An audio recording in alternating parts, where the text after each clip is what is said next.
a foreign company and I say a Ghanaian company. Light Wavy Healthcare Solutions, a 100% Ghanaian company. There were over 150 Ghanaian staff.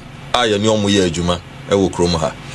a Ghanaian company in form and I say in substance. Into you were directors be on ya brofo and a binum kakrebi na front mo mo asa before and answer to saying Debbie Sana Meka and 100% uyi or hamua your hanina and a Ghana ni and yes pobi or baby poa a year or bontunsini. Okay, they an indigenous Ghanaian company. And a Mawa Ghana Hache company no ya ba Ghana emremuno 2015. April 2015. Sorry, November 2015. I think so. Yeah, I know now. A war and Krata, so a war. Registrar General. So November 2015. Yes. Okay. It because a solution I move when he said the way they can actually mono. A year there because of more solution into no because the hospitals don't do are buying hospitals no. And there was some money are buying and a juma. More first. I buy contracts and build the BBC in the air and munya at the time, man. Yes, I see 2016. 2016. Mampeni Mahama, the first term, okay. And I did some solution a buy, and I buy any somu. And sa Breno say Yakoye Central Region. I resabie edu numiensa. That's 23. Pilot. Nina Central Region. Nina was Central Region. Okay. Free various levels. No, you were teaching hospital. At the time, now Alex Segbefian, health minister. Okay. Now you were teaching hospital. You were regional hospital. Yeah, the district hospitals. Yeah, health centers, and yeah, chip compounds. Because near per se, you try solution. No, all level of healthcare. Near who say. Jumedia de bano ebetimi aye de epese eye in the 23 no more pilot no successful am I done the November 2017 okay into because most started pilot no and John Mahama buying no elusuye and Nana Akufo-Addo buying take over. Yes. In the omu take over and motwa so ye mo pilot. Omu take over ni omu di enkita ho se dwumadi a ya sha asie ni nti minister ne ba ni di enkita ho a very long time because from 2017 ye first phase no. Yes. As of 2019 ansana phase 2 no. More minister sign aban sign agia to musi ebetimi aden. Oh, okay. Atwaso. It did a contract in 2016 no. Was basically for piloting. No? Was the first phase 1 no? Phase 1 was piloting. 23 hospitals. And then also me connect you they were talking to each other. Yeah, connect you munyina kasa. Ufi hospital we call we are do on our information wo. Okay. Kita card back ultimate the hospital bia na there fer crown say disease surveillance for no test before COVID be background ye pick COVID data obeko ye wo dashboard ye design ya eco disease surveillance for omo ho a more alert. Okay. Say doctor if you wuti ho obi wo ye wadwuma so ye doctor wo ye adwuma ne ye certain case sisa immediately I will be pick symptoms no who say COVID na or symptoms into pick symptoms na alert nipa na or disease control ho no e ma ohun say there be nipa we say ye hwani ye ne ye twe no na system no that time no COVID by no yetimi generate na some information nyina e wo ho ye wa dance die betimi a kire inti after pilot no aban tua amoka for pilot first phase no mepa try aban tua you were paid for the first first phase na $6 million US and no Monsaka is kana sana mo start na mo wie no mutu ya amoka say project bia be start or mobilization of the emam nti ye wie no na de ekika on bia into the remaining payment no was done by MPP abai no by the time we take you over in no first phase ni there say before abai ni be free so no na sa nhihye ni nyina ya nti no ye wie bibia was and the payment was made and the NDC. That's fine. In the MPP buy na mugusun kita hudia 2019 Yes. And omo new contract. Me patch us. Na ye contract say monye den. Contract say yen toa ye dwumadi na ye ne so. Na emom ye bie mu e de niema bi keka ho. E te say hospitals ani ye no. Afi ye bebie mu ma ebeye kese efa Ghana man nyina unse face one de na ye central region. Enti afi no na say ye ko Ghana man nyina that time na ye 10 regions. 10 regions, yes. Enti no. And almost among connected how many hospitals? Yes, you connected aha kuno ne aduonum. That's 950 hospitals. And among connected with the system. For how long? How many years? And there was somebody years age, man. Yes, I didn't fear me and 3 years. And there was somebody a year. And now Sika will be $100 million. $100 million. Now $100 million. The scope of work. Now saying in the more year software no. More rolling out software no. And a day in view. Now you're installing network. You say before system you bet mean any one facility and I say I sabia for fracas and you will be a necessary installations as yeah a bit to me am first of all facility no cra no e bit me agina na so say ono ankasa de ne ho okay na near toso say e bit me ama omu nyina so akasa abom eno so ye dwumadi a necessary yedi na niema akade esese yeto eka ho a e bit me ama omatimi edi dwuma say nia wo ba dwuma enya fe na wo de wa wo bibi fifie ba na emu bibia wo ho a wo betimi aye adwuma okay aduanan na enkono 49 okay na health centers are wom health centers ho aba asemi yi a wom 646 na sa inchichemu no me be kire osika a ekire okay if you say oswafo no be gina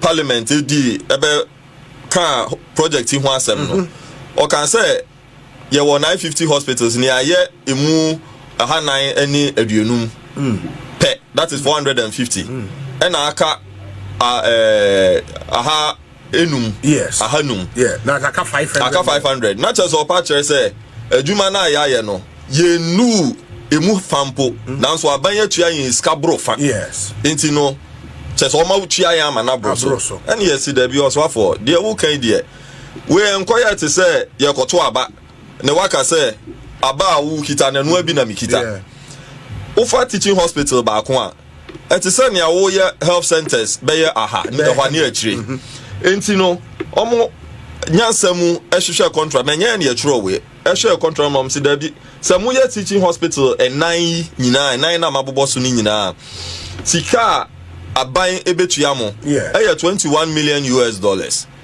eno so kire se mo wie adwuma no 21%. Okay. Na se mutimi ya nti ya enu awie se na mekan na se mutimi ya regional hospitals in Sianen so a eno so kire se mo wie adwuma no 22% aka 21 ne ho. Okay. Eno so sika se aban de mamo eya $22 million. And all of that our contract nim. Ni nyina our contract nim. Breakdown we nyina our contract nim. Enti na ya me nwanwa se obi a waka contract no ehun we ebeba betu futu egu ni pani oko district hospitals na say na mkan ye 243 sa 243 ni nyina no ye bewie no e kire say ya ye adwuma na adwuma no quantifiable no eno so kire say ya ye adwuma no 29% eno so say abantua ye $29 million but eno no say munwie ye wie ni nyina district hospitals ye wie ni nyina ma connect every district hospital ya connect every district hospital and network contract na say okay in the so far teaching hospitals 4 ma connect regional hospitals 6 ma connect district hospitals saying 243 ma me share number no ma o ye na we show you there ekwachiri 243 what can you about my about 253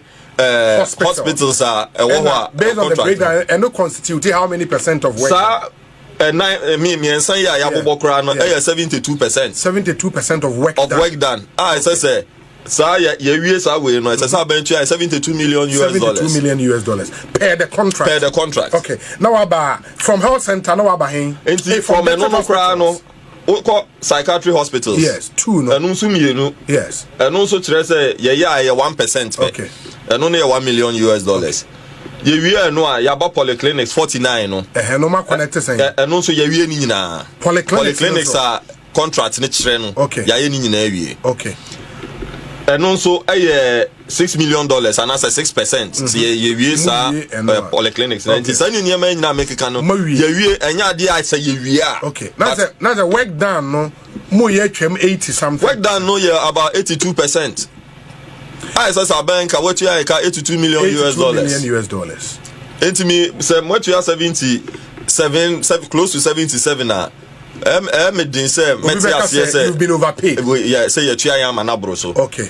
Now health centers 500 aka. Yes. Also for say health centers no. Et ninti na kire say ye nya adwuma ni wie no. Say uhwemu a teaching hospitals 9 no.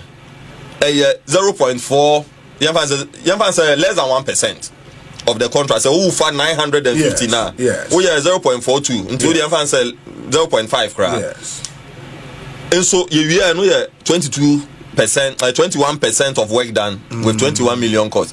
When him says 641 health centers now can. Yes. Nina see to me you buy any say abro ye trim. The most it's your person you start free honor ye wie bebre ankasa 600 nk ye wie no. And 68% of the job done. 68% of the 950. Okay, of all the so over 950 no in say hospital be a pet. Yeah. And then but any painty sa 654 ni na obi unim say no secure wo mu nyina $17 million. All the 649 no. Ni nyina secure wo mu nyina health centers no. $17 million.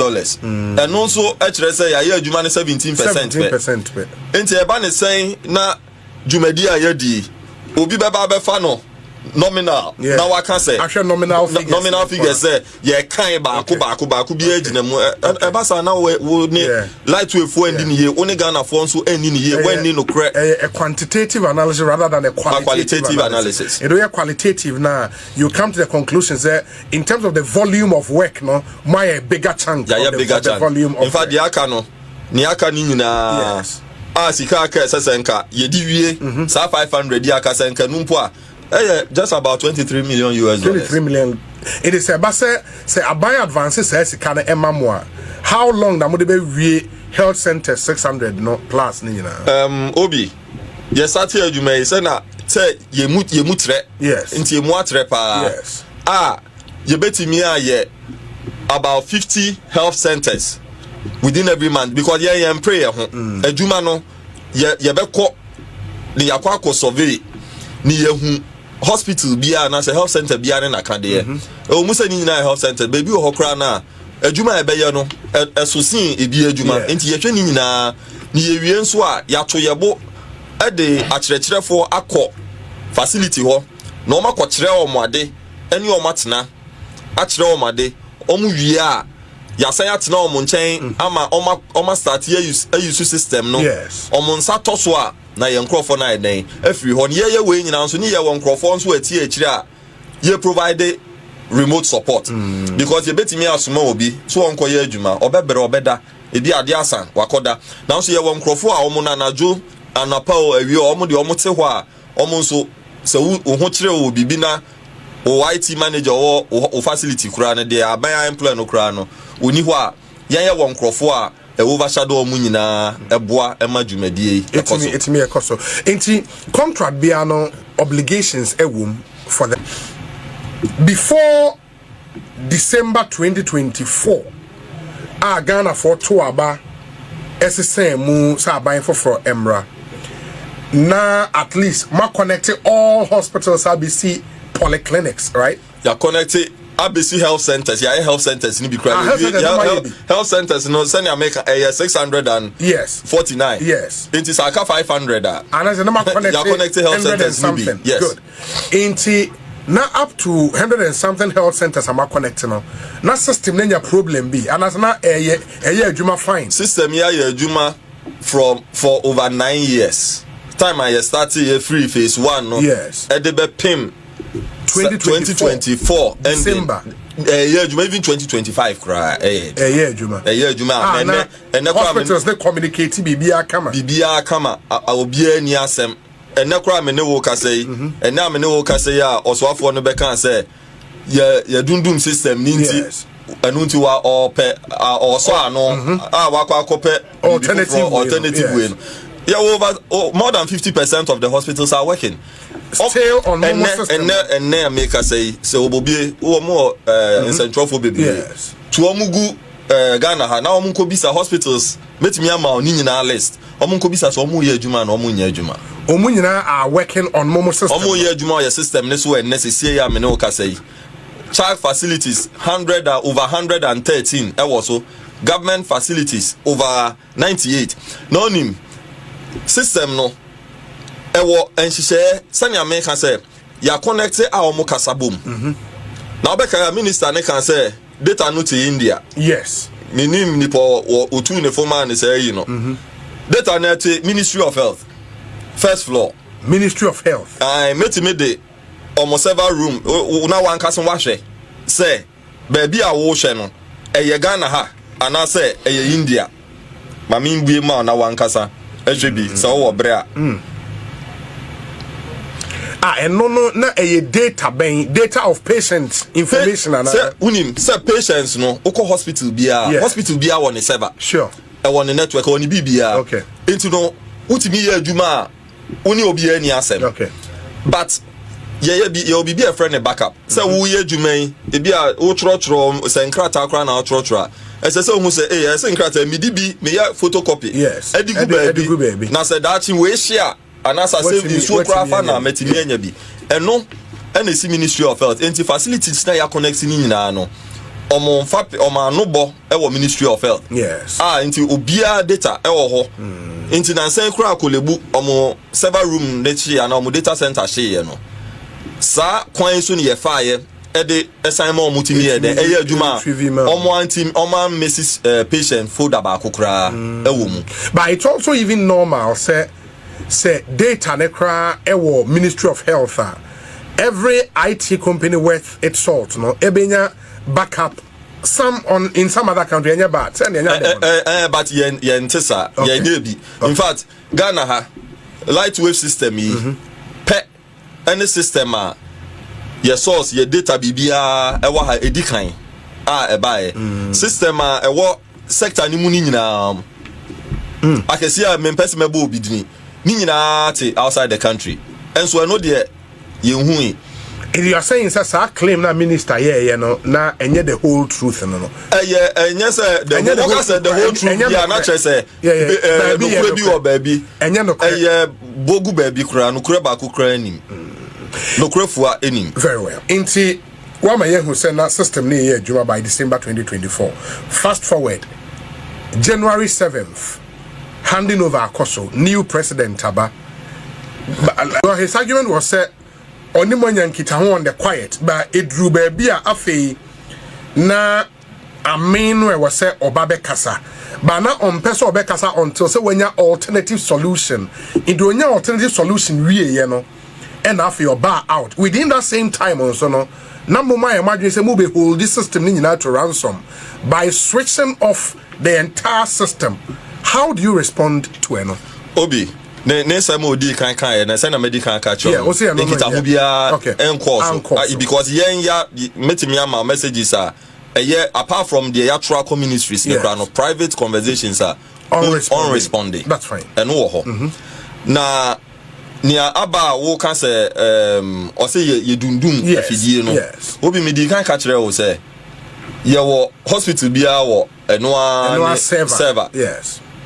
Odi adwuma memfa no mafidie mo wo Joy FM mo wo Asempa wa ha sure mo obi wo Kumasi am say mo obi wo baby yes mo be transmit every ha akomo office na Kumasi na mo gidi say mo wo kwan a mo fa so yes sa kwan no eni ho a mo betimi a transmit akokumasi because regulations no kra because a say who certain radius as or cover enti no who link ubetimi aka ya link your two offices send ye sa pepe na adwuma eti send your banks omo ye adwuma enti hospital bia e won server obia wo ye patient na call hospital ho doctor ebetimi upe wo medical record history doctor ebetimi ayi de ben e di amount na ne ba ye ne say facilities ni bi efiase edundum omo connections ye betimi edi aba beboa wo omo service na hospital enye server nimpo okay say server ni de ye adwuma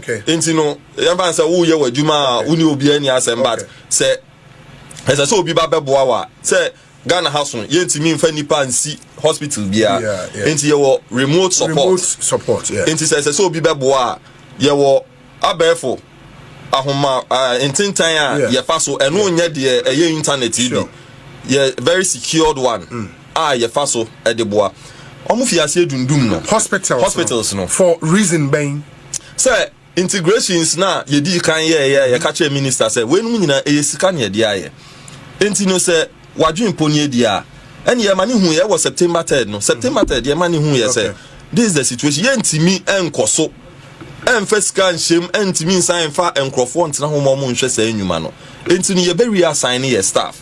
Edi akọ dwumadi foforo enti ni say dwumadi ani de ye ntimi ntoa so ama ote ase enti am say hospitals hu sa no omo start e de ben edundum omo ne ma no but no mu ye adwuma omo ye adwuma say connection on the same system connection na e wo ho a enka ye betimi dia be wo remote no eno no mu taking off enti no mu e yo omo adwuma ne sa na system no e wo ne nkura beta bi a backups no ehun here because light we here adwuma say hospital bi lusu ni data sisi a obeba beka system ni nye because yenye backup yenye hwe enti system no from time to time e check sa nyema say backup na ekoso enti say nkoso a esa say connection ni ho no na system na nkasa eden ayi mu afri so automatically send e be ya mu betimi ama support center no aso ate say dwumadi a asema atu yeni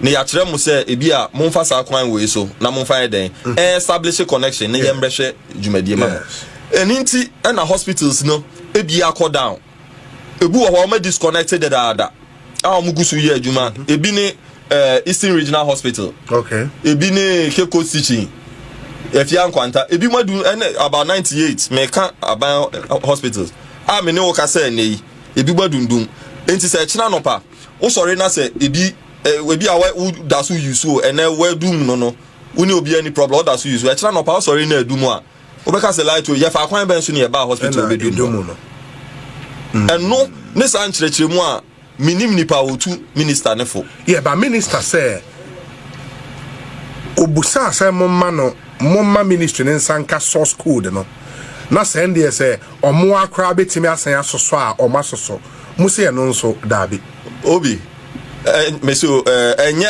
source code there sabi light wave intellectual property. I agree. If you say you no sign software license agreement for 950 on one kase nu omu nim e work contract nim say for 950 no for 2 years. Yes. Inti eba ne saying na ye de software code source code no ema na ne uyi en free was ye ni ho a sanya wa betimi akwa keka bom no waye the same now dey akọ nti no dey nye ade a there was no way an can dey mu betimi dey dabi no kra dey software company bi ani wiase mu ayesa that is true nemom patient need data oya no me see data patient need data there aban ni dia enya ya dia ye nyina ba bia danka say patient data ye dia na wo ko hospital bi na so hia o medical records a omo mefre light wave for no ma be print ya mamo omo mefre light wave for no ma be ya mamo omo ayi wo hospital ho enti aba ne sen na